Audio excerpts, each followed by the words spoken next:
Jail خانے میں ہیں، اپنے دو ساتھیوں کو جن میں سے ایک سے امید کی نجات پا جائے گا، اس سے کہا کہ بادشاہ کے سامنے تذکرہ کرنا کہ ایک بے قصور قیدی میں پڑا ہوا ہے، مگر اللہ تعالیٰ نے اس کو بھلا دیا، اس نے بادشاہ کے سامنے تذکرہ ہی نہیں کیا،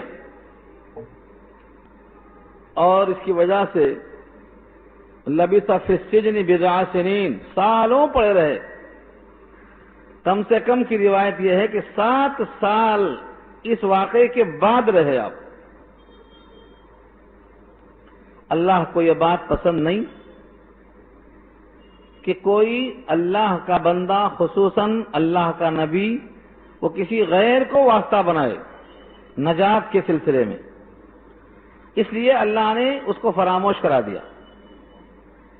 پھر خود ہی اللہ نے ایک ایسا سبب بنایا کہ حضرت یوسف کو باعزت بادشاہ نے بلا کر اپنے دربار کے لیے اپنا ہمنشین مقرر کر لیا اور مشیر خاص کا موقع دیا اور وزیر خزانہ بنایا، لیکن حضرت یوسف فوراً نہیں آ گئے باہر، بلکہ انہوں نے سابقہ تمام باتوں کی دھلائی اور صفائی کو چاہا، اور اس میں بھی اپنے محسنہ عزیز مصر کا بڑا احساس اور ان کا احسان یاد رکھا، ان کو نہیں بلایا، بلکہ یہ کہا کہ ان عورتوں کا حال کیا ہوا جنہوں نے ہاتھ کاٹ لیے تھے، کیونکہ ان کے سامنے زلیخا نے حضرت یوسف کی بے گناہی کا اقرار کر لیا تھا۔ پیچھے آیت آ چکی ہے فاستعصم۔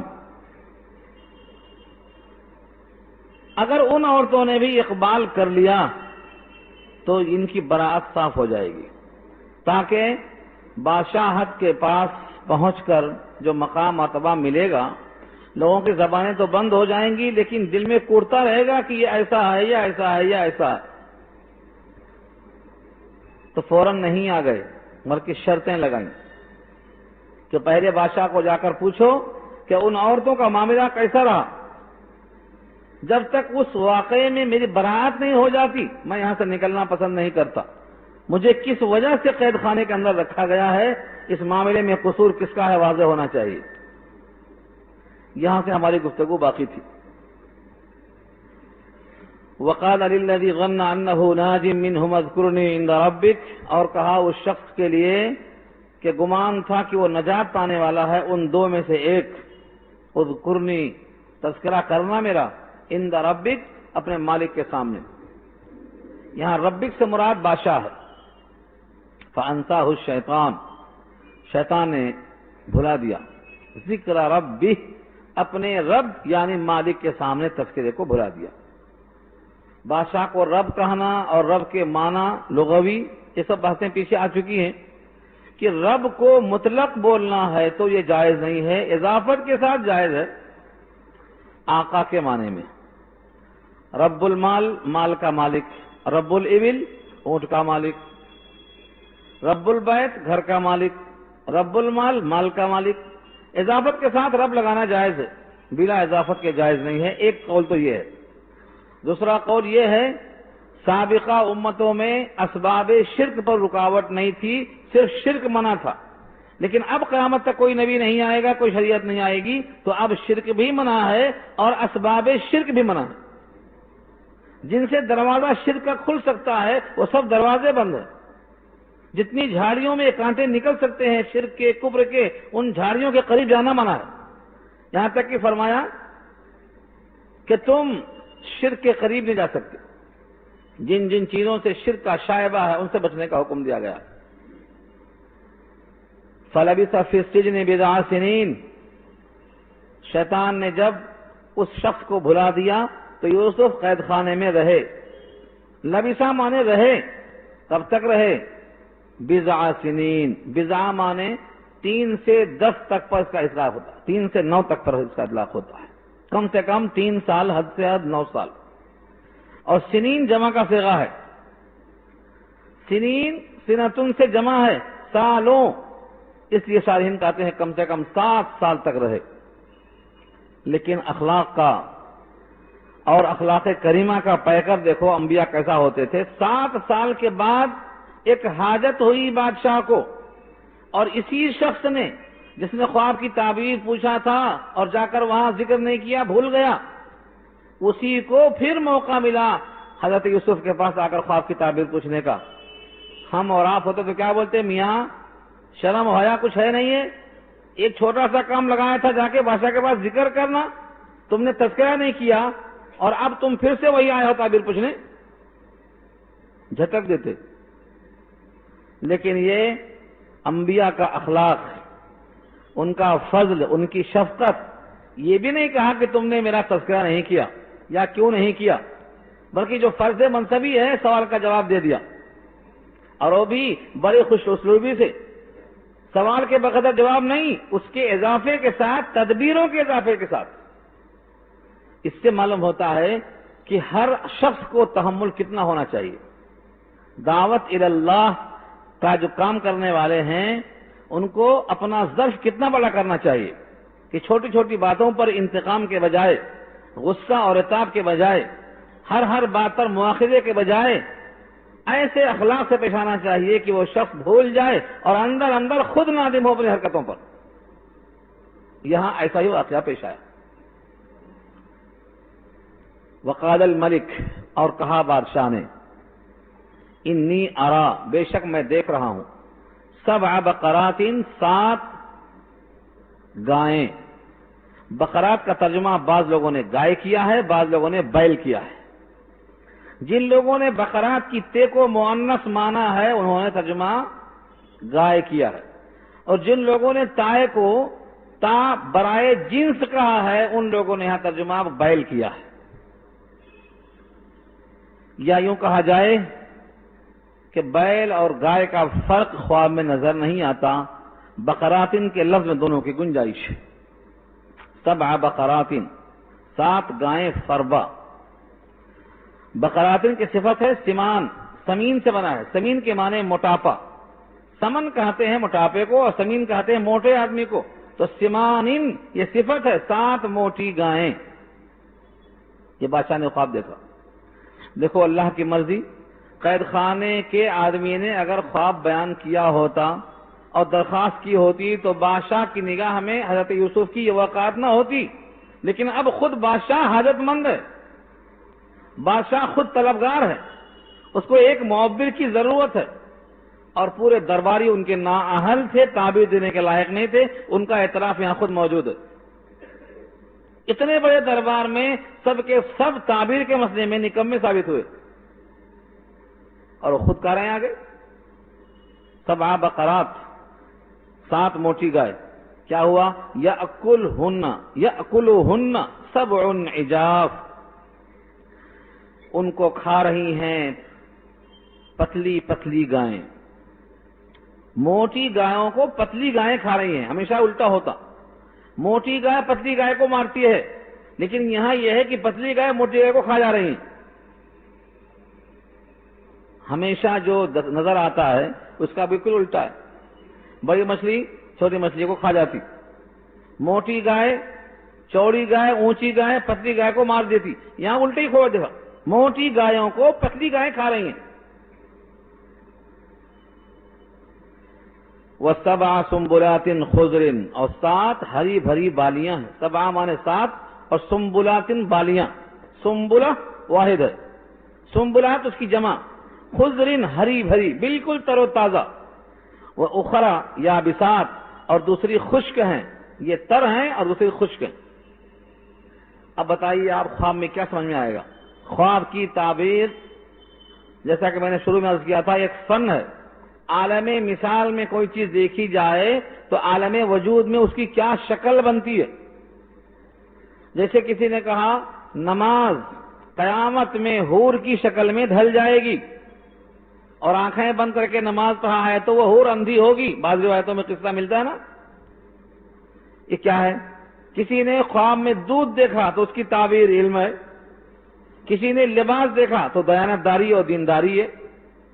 تو جیسے خواب میں چیزیں نظر آتی ہیں وہ حقیقت میں عالم مثال ہے، اس عالم وجود میں اس کس شکل میں ڈھلتا ہے یہ پہچاننا، یہ ہے تعبیر کا فن۔ یہ پورے کے پورے 7 گائیں، 7 موٹی گائیں، 7 پتلی گائیں، ہری بھری بالیاں، خشک بالیاں، یہ تمام باتیں کسی کو سمجھ میں نہیں آئی. بادشاہ نے مخاطب کیا یا ایھا الملؤ، اے میرے ہم نشینوں. ملعون کے معنی سردار. یا ایھا الملؤ، اے دربار والو، اے میرے ہم نشینوں، اے میرے وزراء.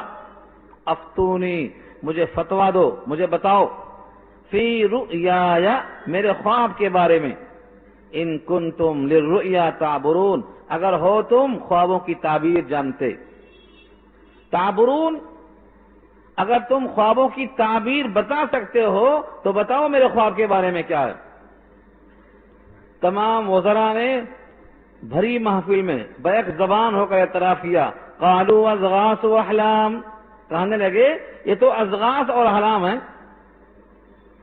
دماغی پراگندگی، یہ شیطانی اثرات ہیں، ان کی تعبیر کہاں سے ہو سکتی ہے. قالوا اضغاث، اضغاث جمع ہے، اس کا واحد ہے زغثن، زواد غین سا، اور زغثن کے معنی خش و خاشاک، خش و خاشاک ہے. یا یوں کہا جائے گا جھاڑو کی ایک جو بنڈل ہوتا باندھتے ہیں جھاڑو کا کٹا، اس کو بھی اضغاث کہا ہے. قرآن کریم میں آپ تلاوت کرتے ہوئے سوچتے نہیں ہیں، جس دن سوچنا آپ کو آ جائے گا مزہ بڑھ جائے گا. حضرت ایوب کی بیوی جنہوں نے ایوب کی بڑی خدمت کی تھی، لیکن ایک واقعہ پیش آیا جس کا ذکر سورہ صاد میں ہے، میں یہاں بحث نہیں کروں گا، صرف لفظ زغثن دکھانا چاہ رہا ہوں آپ سے. انہوں نے قسم کھا لیا تھا کہ میں 100 کوڑے ماروں گا، مگر بیوی کی غلطی نہیں تھی.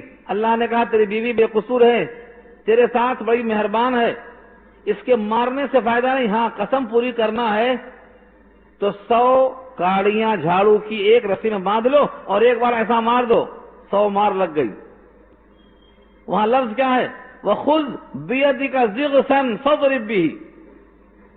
وہ لفظ زغثن واحد ہے، یہ اس کی جمع ہے اضغاث، کاڑیوں کا کٹا. تو یہ بتانا چاہ رہے تھے درباری کہ جو آپ نے خواب میں دیکھا ہے یہ کوئی چیز نہیں، بس خس و خاشاک ہے. تن کے جمع کر دیا ہے آپ نے. کیا تعبیر بن سکتی ہے اس کی؟ احلام. میں نے کہا تھا احلام 3 قسم کے خواب بتایا تھا میں آپ کو. ایک الہام ربانی، اور ایک تسویل شیطانی، اور ایک خواہشات نفسانی. 3 چیزیں بتایا تھا. الہام ربانی ہے تو پکا خواب ہے، اور تصویر شیطانی ہے تو بھکاوا ہے، بھٹکاوا ہے، اور خواہشات نفسانی ہے تو دن بھر جو دیکھا ہے رات میں خواب آیا ہے. تو انہوں نے کہا دیا یہ تو احلام ہے، یعنی شیطان کی طرف سے ہے، اس میں کوئی جان نہیں ہے، خوابوں کی تعبیر ہے نہیں. پہلی بات، خوابوں کی تعبیر نہیں بنتی، یہ تو خواب نہیں تھی. اور اگر فرض کرو بنتی بھی ہے، بفرض محال سپوز بنتی بھی ہے، آگے کہتے ہیں وما نحن بتعویل الاحلام بعالمین، اور ہم نہیں ہیں ایسے خوابوں کی تعبیر کے جاننے والے. بتعویل الاحلام یعنی ایسے خوابوں کی تعویل سے ہم واقف نہیں ہیں. عالم کی جمع عالمین، بعالمین. تو 2 باتیں کہیں، ایک تو یہ خواب حقیقی نہیں ہے، اور اگر حقیقی ہیں بھی تو ہم ان کے خوابوں سے واقف نہیں ہیں، ہم کوئی ماہر فن نہیں ہیں.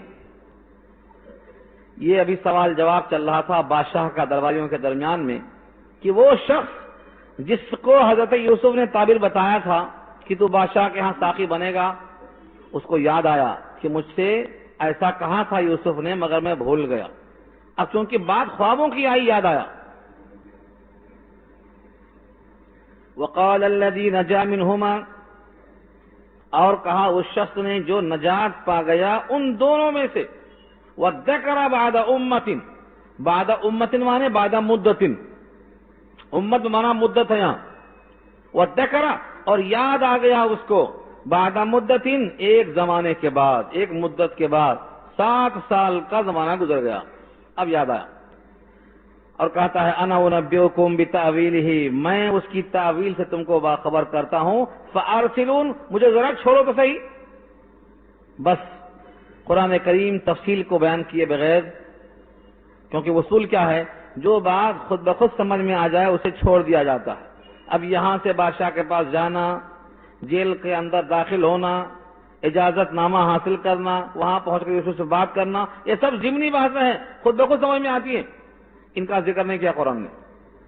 براہ راست گویا یہاں سے نکلے وہاں پہنچے، یوسف ایھا الصدیق، اے یوسف، اے سراپا سچے۔ یہ صدیق نام نہیں ہے، صدیق لقب ہے۔ جس طرح صادق الامین نبی صلی اللہ علیہ وسلم کا لقب ہے، ایسے جیل کے قیدی نے صدیق ان کو کہا، اے سراپا سچ۔ صدیق مبالغہ ہے، جو سر سے پاؤں تک سچ ہی سچ ہے، اس لیے نام دے کر کہا یوسف ایھا الصدیق، اے صدق مجسم۔ جیسے ہم کہتے ہیں نور مجسم، ویسے انہوں نے کہا اے صدیق یعنی صدق مجسم، افتنا، ہم کو فتویٰ بتا، فی 7 بقرات سمان، 7 موٹی گایوں کے بارے میں، یأکلہن 7 عجاف، ان کو 7 دبلی گائیں کھائیں، و7 سنبلات، اور 7 بالیاں خضر ہری بھری، وأخرى یابسات، اور 7 خشک بالیاں۔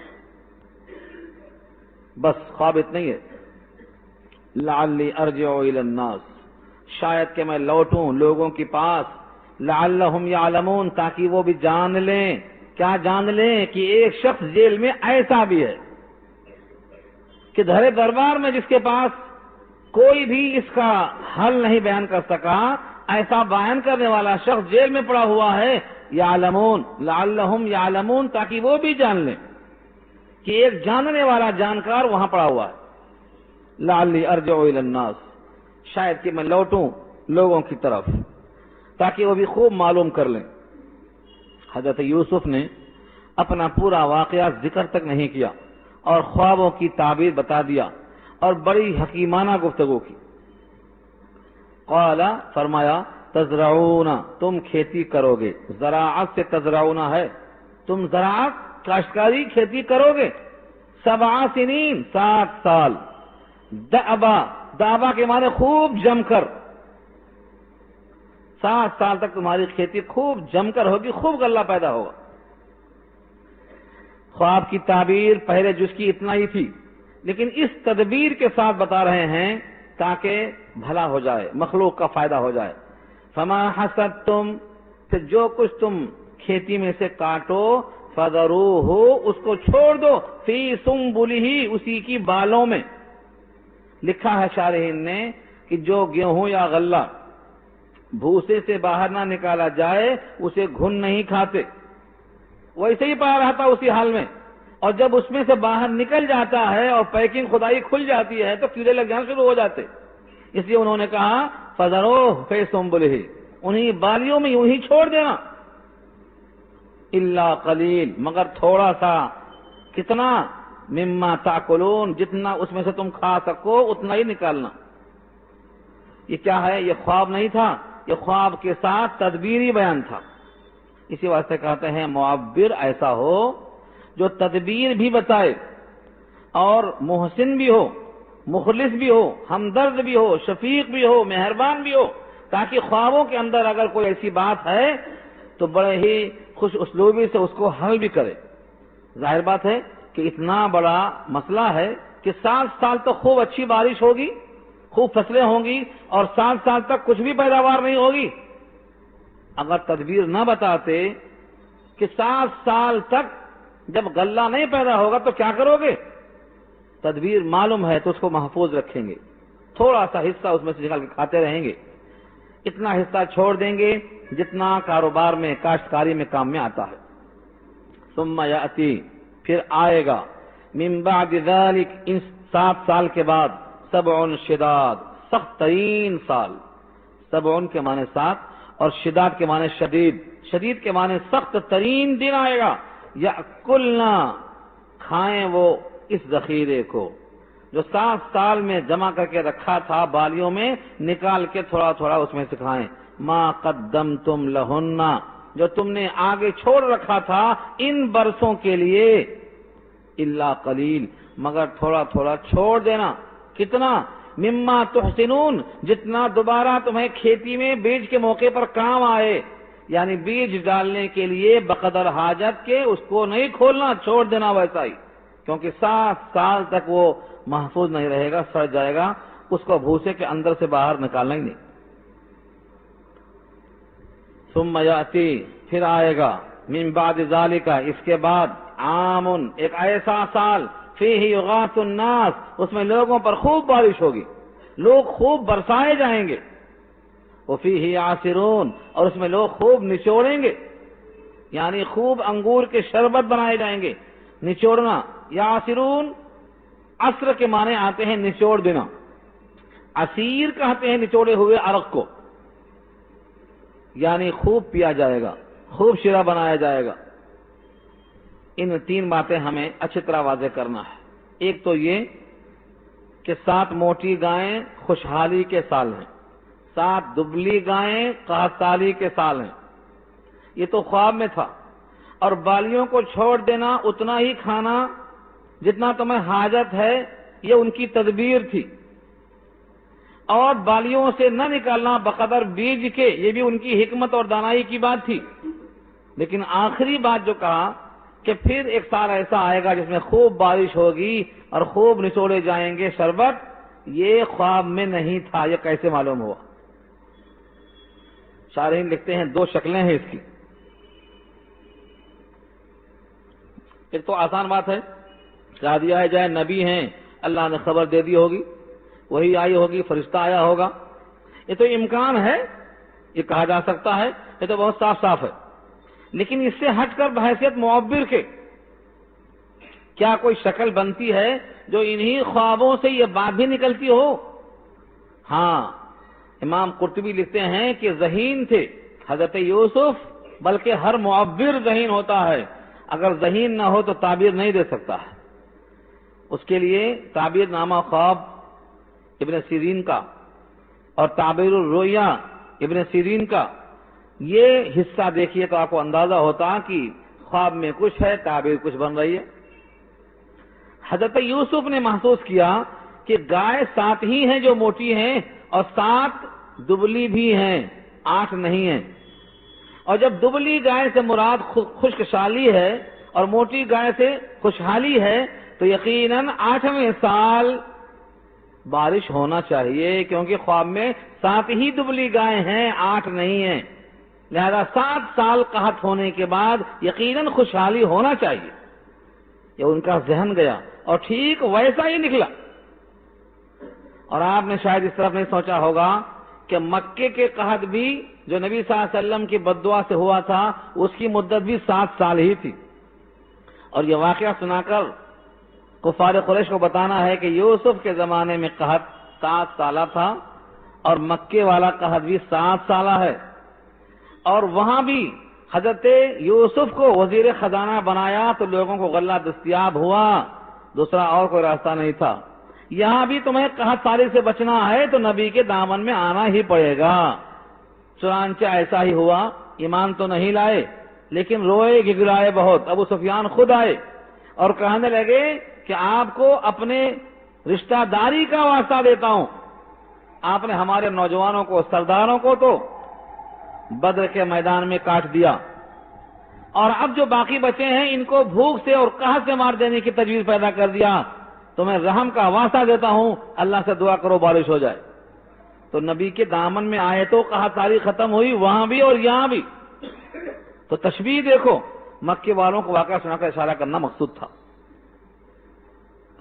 بادشاہ کے سامنے یہ خواب کی تعبیر آئی، یہ تدبیر آئی، یہ حکمت آئی، یہ پیشین گوئی آئی۔ بادشاہ تو بادشاہ ہوتا ہے، اس کا دماغ بھی بادشاہوں کا ہوتا ہے۔ اس نے سوچا کہ یہ شخص ایسا نہیں ہے کہ اس کو ہمارے سامنے لائے بغیر بات کی جائے، یہ بیچ کا واسطہ ہٹا کر براہ راست بات کرنا چاہیے ایسے آدمی سے، تاکہ کچھ اور باتیں سامنے آئیں۔ وقال الملک، بادشاہ نے حکم دے دیا، ائتونی، ملا کر پڑھیں گے تو وقال الملک ائتونی بہی، اس کو لے کے آؤ میرے پاس۔ حضرت یوسف کے پاس قاصد پہنچ گئے۔ فلما جاءہ الرسول، پر جب آئے آپ کے پاس رسول یعنی قاصد، یہاں لغوی معنی ہے رسول کے، بادشاہ کے بھیجے ہوئے ایلچی اور سفیر اور قاصد جب پہنچ گئے تو حضرت یوسف فوراً نہیں چل دیے۔ قال، پوچھا، ارجع الی ربک، لوٹو اپنے سرکار کی طرف اور لوٹو اپنے بادشاہ کی طرف، فاسألہ، اور جا کر بادشاہ سے سوال کرو ما بعض النسوۃ اللاتی قطعن ایدیہن، ان عورتوں کا کیا حال ہے، ان کا معاملہ کیسا ہے جن جن عورتوں نے اپنے ہاتھ کاٹ لیے تھے، جب تک میری براءت نہ ہوگی میں کیسے باہر آؤں؟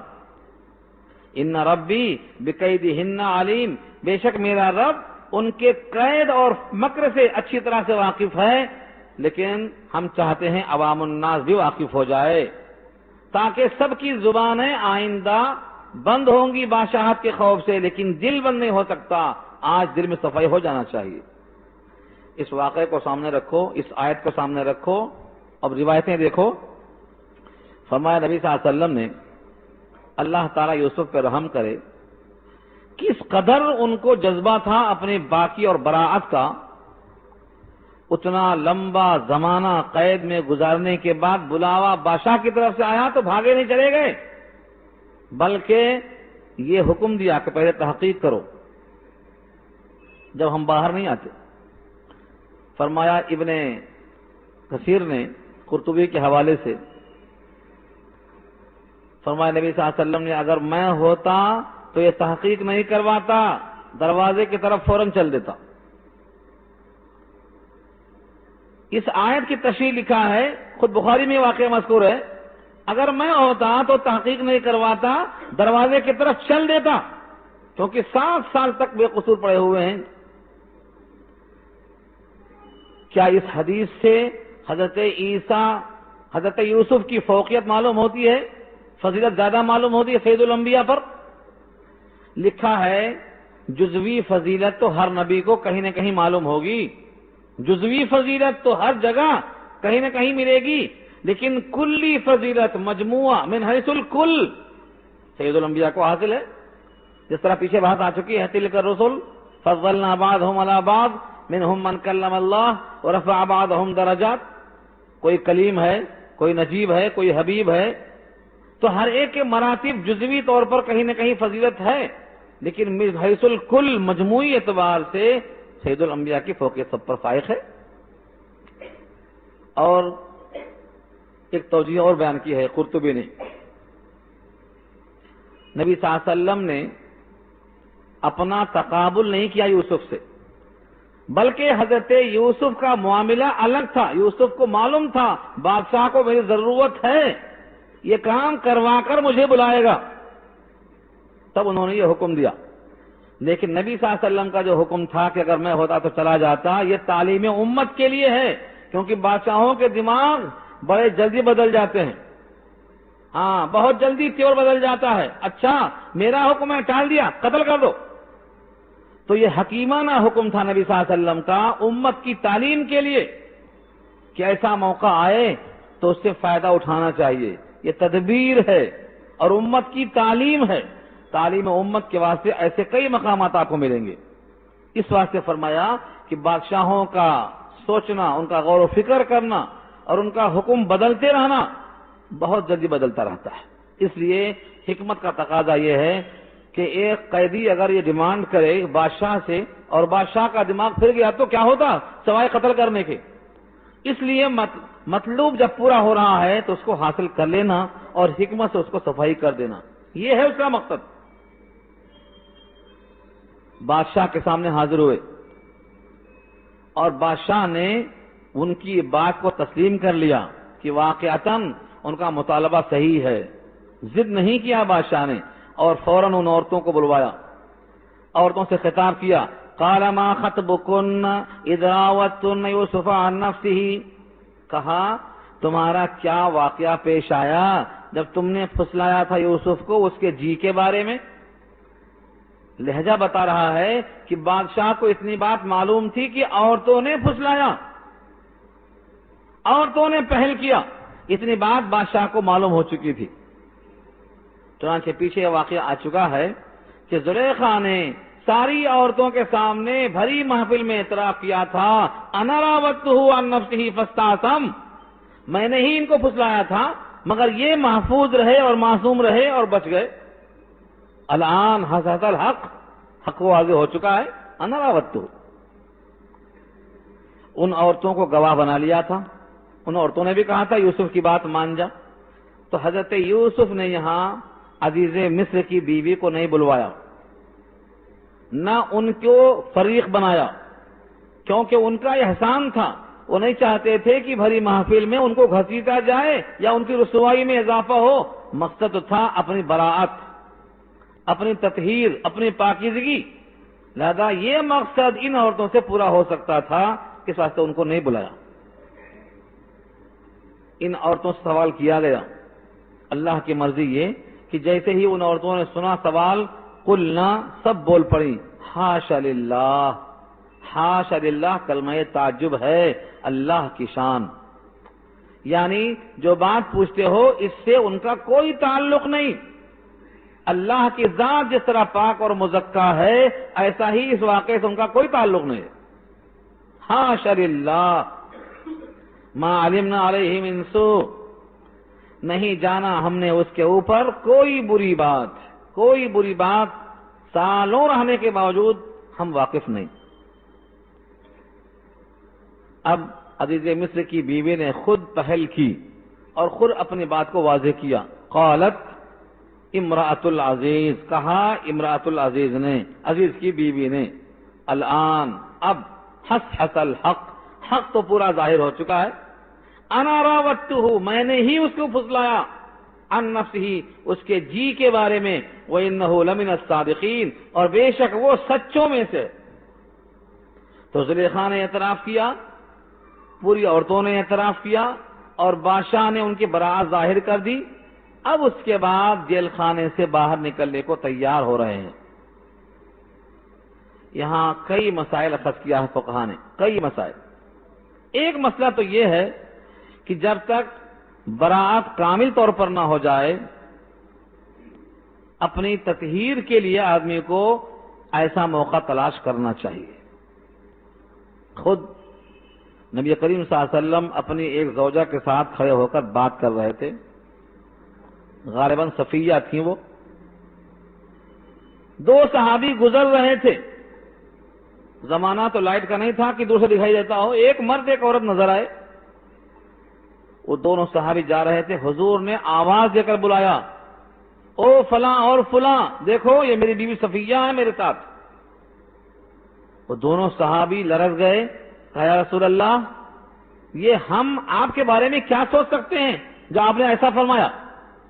کہا دیکھو، شیطان انسان کے خون کے جگہوں پر چلنے پر قادر ہے، ان الشیطان یجری مجرى الدم، جہاں جہاں خون جاتا ہے وہاں وہاں شیطان جاتا ہے، یعنی شیطان دل میں بھی جاتا ہے، اس کا وسوسہ مراد ہے، اور اگر میرے تعلق سے تمہارے دل میں ذرہ شبہ بھی آ جاتا تو تمہارا ایمان چلا جاتا۔ تمہارے ایمان کے تحفظ کے لیے میں نے اعلان کر دیا، مگر ہمیں ثابت کیا ہوتا، اتقوا مواضع التہمہ، جہاں تہمت لگ سکتی ہو وہاں سے بچنا ہے، اور اس کی تطہیر کی پوری صفائی کرنا ہے، پوری کوشش کرنا ہے، اور جب تک اس کی صفائی نہ ہو جائے اس کے تمام مواقع کو حاصل کرنے کی فکر کرنا، یہ ثابت ہوتا ہے۔ خاص طور سے داعی کے لیے یہ بہت اہم پہلو ہے۔ دوسری بات لکھا ہے اسی واقعے میں کہ عزیز مصر کی بیوی براہ راست فریق تھی اس معاملے میں، لیکن کسی معاملے میں یوسف نے ان کا نام نہیں لیا، ان عورتوں کا نام لیا جنہوں نے ہاتھ کاٹ لیا تھا، کیونکہ تھی وہ محسنہ، انہوں نے اپنے گھر میں رکھا، عزت دی، اکرام کیا، کبھی بھی زندگی میں ان کے ان اکرام کا احساس دل میں باقی رکھنا یہ شرافت ہے۔ حضرت یوسف نے نہیں چاہا کہ میری وجہ سے ان کی رسوائی ہو، صرف یہ چاہا کہ اس معاملے میں میری تطہیر ہو جائے، میری صفائی ہو جائے، اسے ان کو گھسیٹا نہیں، کسی معاملے میں نہیں بلایا۔ اس کا مطلب یہ ہے کہ آدمی ہمیشہ اپنے محسن کا خیال کرے، اپنے محسن کو کبھی فراموش نہ کرے، اور زندگی بھر ان کے احسانات کو دل میں رکھے۔ یہ کرامت اور شرافت کا تقاضا ہے، یہ وہی کر سکتا ہے جس کی نسلی تطہیر ہوئی ہو، جن کی 4 پشتیں نبی ہوں، کریم ابن الکریم ابن الکریم ابن الکریم، یوسف ابن یعقوب ابن اسحاق ابن ابراہیم، 4 پشتیں جن کی وفادار ہوں اور جو اللہ کی طرف سے نبوت کے اعزاز سے متحمل ہوں۔ بھلا ایسوں میں اگر شرافت نہیں آئے گی تو کس میں آئے گی؟ انہوں نے اپنے تمام پہلوؤں سے اس کا لحاظ کیا کہ ان کی عزت نفس کو ٹھیس نہ پہنچنے پائے کسی بھی مسئلے میں۔ چوتھی بات یہاں سے بھی معلوم ہوئی کہ داعی کو چاہیے کہ انتقام چھوڑے، مقصد پر نگاہ رکھے۔ انہوں نے ہمیشہ نگاہ مقصد پر رکھی ہے، انتقامی کام نہیں کیا ہے، نہ سوال کرنے والے قیدی سے، نہ زلیخا سے، نہ ان عورتوں سے، نہ عزیز مصر سے، نہ قید خانے میں ڈالنے والے کسی سے، صرف ان کے سامنے مقصد ہے۔ مقصد یہ ہے اپنی برات اور اللہ کے پاس بندوں کو جوڑنا، نگاہ اس پر رہنا۔ اس میں ایک اور واقعہ بیان کیا ہے۔ حضرت یوسف علیہ السلام نے اس پورے قصے کے اندر بعض چیزیں ایسی ظاہر کی ہیں جن سے صبر اور تحمل کی اور قوت برداشت کی ایک ادنا نہیں اعلیٰ مثال ملتی ہے۔ اعلیٰ مثال، کس کو غصہ نہیں آتا اور کس کو ایسے موقع پر اشتعال نہیں آتا، لیکن اشتعال کے موقع پر بھی تدبیر کے ساتھ مسئلے کو حل کرنا اور نہ الجھنا، یہ بہت بڑا سبق ہے، امت کے لیے بہت بڑا سبق ہے۔ آج ہمارے پاس مسائل کو لوگ الجھا دیتے ہیں، اس کو تحمل سے حل کرنے کے بجائے اشتعال انگیز انداز سے اس کو حل کرنا چاہتے ہیں۔ یہ ہے حکیمانہ اسلوب۔ ذالک لیعلم انی لم اخنہ بالغیب، پورے تحقیق کے بعد جب یوسف سچے ثابت ہو گئے اور ان کی سچائی کا اعتراف کر دیا اور انا راوتہ کا اعتراف کرنے کے بعد حضرت یوسف کی زبان کھلتی ہے، وہ فرماتے ہیں کہ میں نے یہ اہتمام قید خانے سے نکلنے سے پہلے تحقیق کا اس واسطے کروایا تاکہ ان کو بھی خوب معلوم ہو جائے۔ کس کو؟ عزیز مصر کو۔ ذالک لیعلم، تاکہ یہ بات خوب واضح ہو جائے، انی کی بے شک میں لم اخنہ، میں نے کوئی خیانت نہیں کی ہے، بالغیب، عزیز مصر کے بغیر، چھپ چھپ کر، بالغیب مانے چھپ کر۔ یہ کہنے کی ضرورت کیا تھی؟ عزیز مصر نے خرید کر اپنی بیوی سے کہا تھا نا، اکرمی مثواہ عسیٰ ان ینفعنا، ان کا اکرام کرنا یہ عام غلام اور نوکر نہیں ہے، ان سے ہمیں بڑی امید ہے، ہم کو ان سے نفع اٹھانا ہے۔ اب اگر عزیز مصر کے دل میں ذرہ برابر بھی شک باقی رہ جائے اور یہ بادشاہت کے قریب آ جائیں اور بادشاہت کے مرتبے پر فائز ہو جائیں اور عزیز مصر ان کے رتبے کو دیکھ کر کچھ نہ بول سکے لیکن دل میں کڑھتا رہے کہ یہ شخص ایسا ہے، یہ شخص ایسا ہے، دل میں کڑھتا رہے، تو ایک معنوں میں اپنے محسن کو یہ جلانے کا سبب بن گئے۔ بادشاہت کے روب داب کی بنا پر وہ کچھ بول نہیں سکتے، ان کے رتبے پر بھی ان کو حسد پیدا ہوگا اور ان کے اوپر ہمیشہ اندر سے تاؤ اور غصہ آتا رہے گا۔ اس لیے انہوں نے چاہا کہ عزیز مصر پر یہ بات واضح ہو جائے کہ جس نے مجھ پہ الزام لگایا تھا اس نے خود اعتراف کیا ہے کہ قصور میرا بالکل نہیں ہے اور میں ایسا انسان ہوں کہ ان کے غیاب میں کوئی خیانت نہیں کر سکا، کوئی خیانت میرا کام نہیں ہے۔ ذالک لیعلم، لیعلم کا اشارہ ہے عزیز مصر کی طرف۔ یہ سب میں نے تحقیق اس واسطے کروائی ہے تاکہ عزیز مصر کو یہ بات معلوم ہو جائے کہ میں نے غیب میں ان کے پیٹھ پیچھے چھپ کر کوئی خیانت نہیں کی ہے، یہ ان کو معلوم ہو جائے تاکہ میرے مرتبے پر ان کو غصہ نہ آئے، اندر اندر کڑھن اور بے چینی نہ ہو۔ دیکھو آپ نے اپنے محسن کو اس گھٹن سے بچانے کے لیے کافی دن تک جیل میں رہ گئے اور پوری تحقیق کے بعد واقعے کو ظاہر کرنے کے بعد اب باہر جگہ نکلنا آمادہ ہو رہے۔ اور ایک جملہ ہے سارے عالم کے انسانوں کے لیے، وَأَنَّ اللَّهَ لَا يَهْدِي كَيْدَ الْخَائِنِينَ، یہ سبق ہے۔ اور بے شک اللہ ہدایت نہیں دیتے ہیں خیانت کرنے والوں کو داؤں میں۔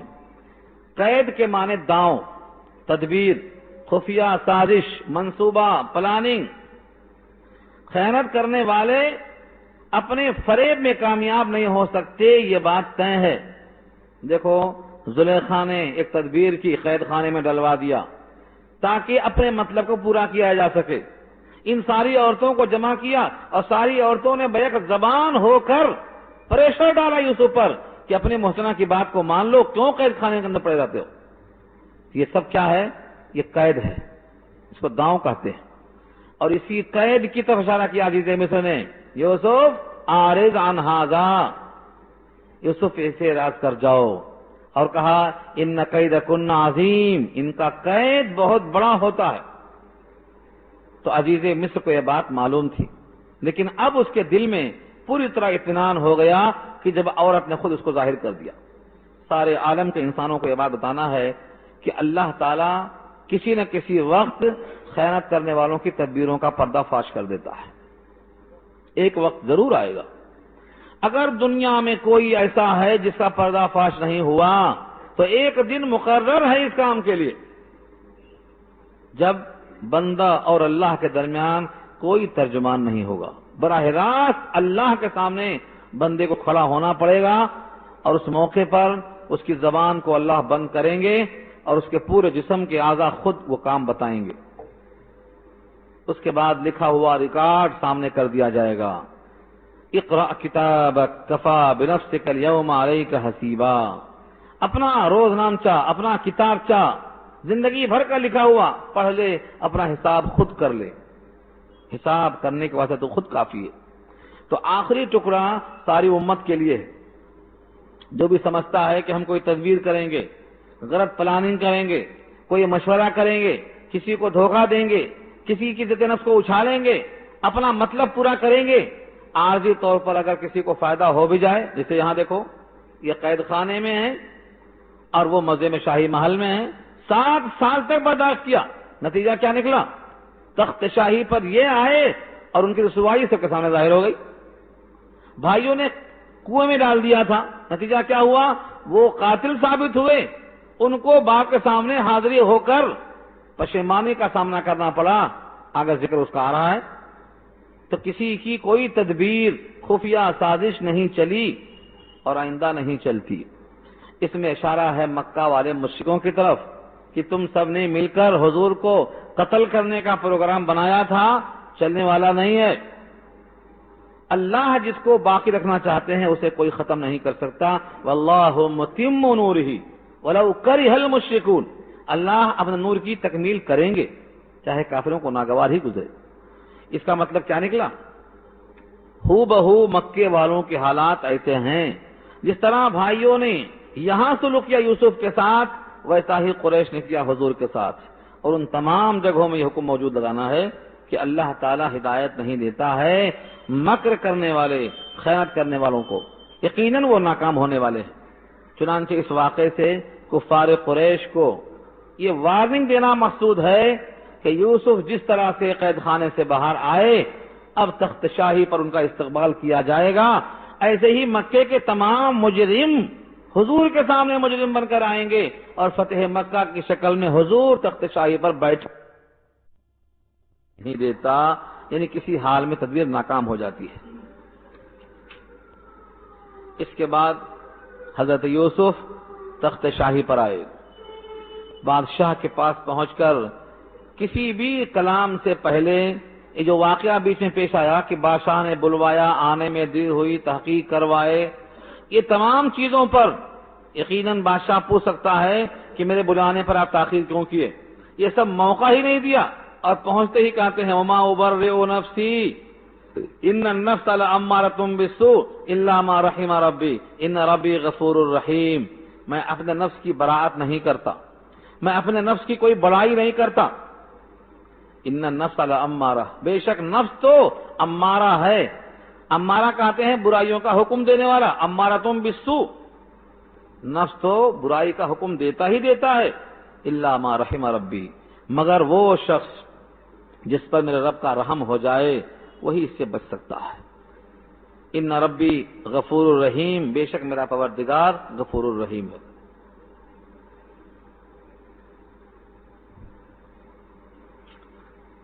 اب یہاں پر ایک طویل بحث آتی ہے، ایک یہ امارہ، نفس امارہ ایک قسم ہے نفس کی، نفس امارہ بھی ہے، نفس مطمئنہ بھی ہے، نفس لوامہ بھی ہے اور نفس ملہمہ بھی ہے.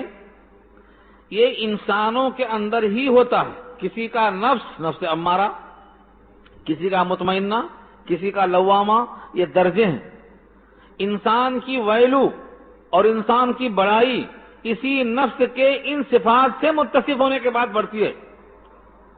کسی کا نفس مطمئنہ ہے، اس کا مقام بڑھ جائے گا، اتنا بڑھ جائے گا کہ دوسرا جس کا نفس مطمئنہ نہیں ہے اس کے مقام تک نہیں پہنچے گا. صحابہ کا مقام نبی کی صحبت کی وجہ سے اتنا بڑھ گیا کہ غیر صحابی کا مقام اتنا نہیں ہو سکتا. تو کیوں؟ کیونکہ ان کو نفس مطمئنہ حاصل تھا. تو طویل بحث ہے. نفس مطمئنہ، نفس امارہ، نفس لوامہ اور نفس ملہمہ، ان میں فرق کیا ہے اور یہ کیسے بدلتے ہیں، ان کی ترتیبیں کیا ہیں، کس طریقے سے آدمی اس کے اندر قوت مطمئنہ کو حاصل کر سکتا ہے، کیا اسباب ہیں، کیا ذرائع ہیں، کیسے ان پر قابو پا سکتا ہے. یہ بہت طویل بڑی گہری بحث ہے. تفسیر سے ہٹ کر صوفیہ کی طرف ہمیں چلنا پڑے گا.